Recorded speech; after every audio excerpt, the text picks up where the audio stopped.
Bonjour à tous et bienvenue à cette nouvelle édition de la revue de la presse camerounaise. Le périple de ce matin, nous le démarrons avec l'hebdomadaire confidentiel qui parle de la présidentielle de 2025 au Cameroun et titre « Jeu dangereux ».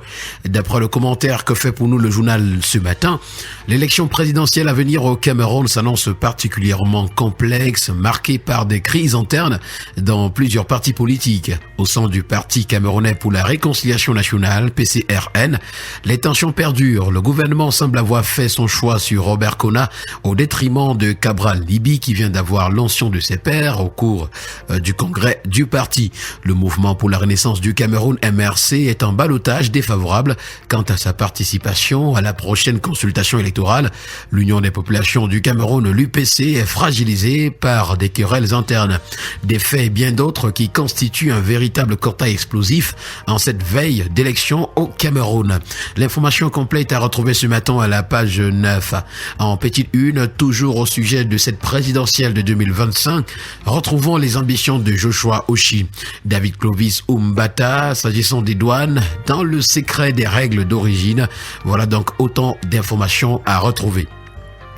Nous prenons le magazine Probe de la Nation qui, dans sa parution de ce matin, en exclusivité, nous présente un entretien avec le docteur Amadou Sardouana, DG de la SIC, dévoilant la transformation remarquable de cette entreprise publique grâce à des mesures de bonne gouvernance qui ont permis de dégager des bénéfices pour la 4e année consécutive après des années de déficit. Le magazine met également en lumière la relance de la Business Coalition for Food Governance, bras séculier des entreprises du secteur privé en matière d'intégrité qui reprend ses activités après une période d'hibernation.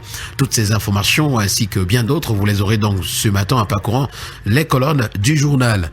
Le quotidien L'Info à chaud pour sa part donne la parole au professeur Mathias Eric Owonangini, vice-recteur, politologue, enseignant d'université, relativement au débat sur le mandat impératif. Maurice Kamto fait du FAMLA juridique, c'est à retrouver dans ce matin à la page 2.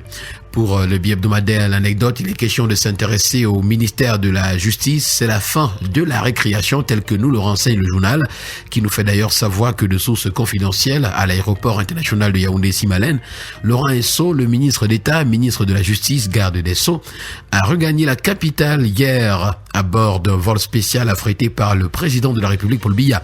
Ceux qui avaient entonné le chant du cygne dans les arcanes du pouvoir et particulièrement au ministère de la Justice devront revoir leur posture.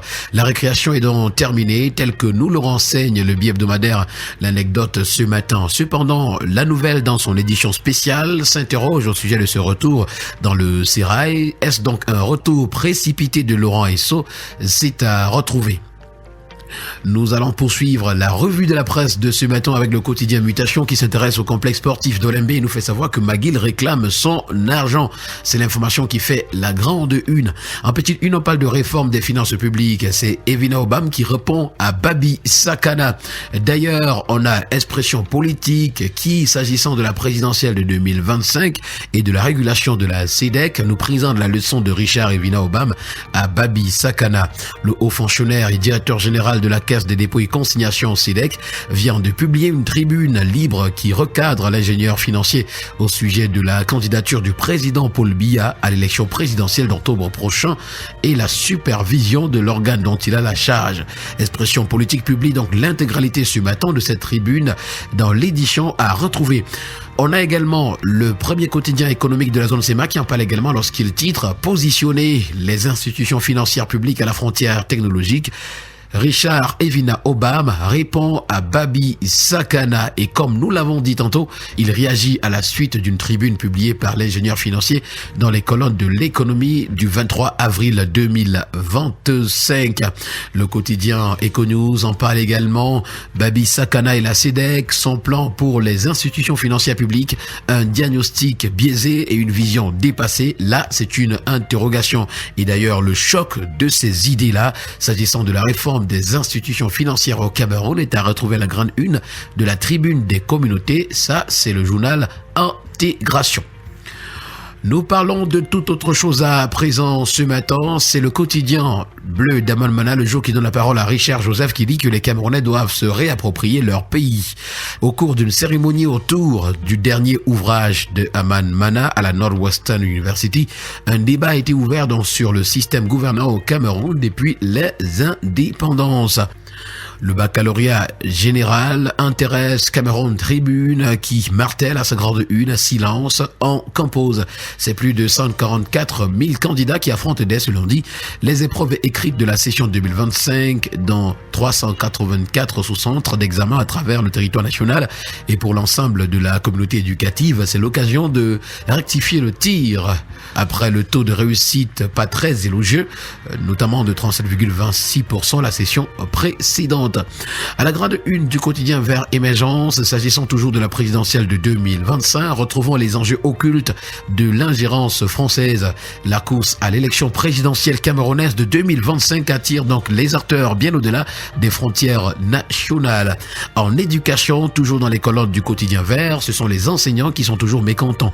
Et s'agissant également de la présidentielle, Cabral Libi est le candidat du PCRN.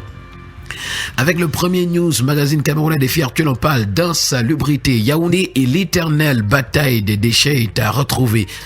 Nous allons poursuivre à Dembo avec le quotidien régional d'information du Nord Cameroun où la sortie de piste du sous-préfet sur les chefs traditionnels est présentée à la page 5. Et nous terminons le périple de ce matin avec le journal de l'économie et des finances Éco Matin qui parle du Canada et c'est le Cameroun qui devient le premier pourvoyeur d'immigrants permanents au Québec. À son autre une ce matin, le journal parle d'emprunt en devise et s'interroge, le Cameroun peut-il faire sensation sur le marché financier international? Voilà donc une interrogation à retrouver. Et cela nous a permis de mettre un terme à cette autre sortie de la revue de la presse camerounaise. Merci à vous et au plaisir de vous retrouver très prochainement pour une autre édition. Bon début de semaine à tous.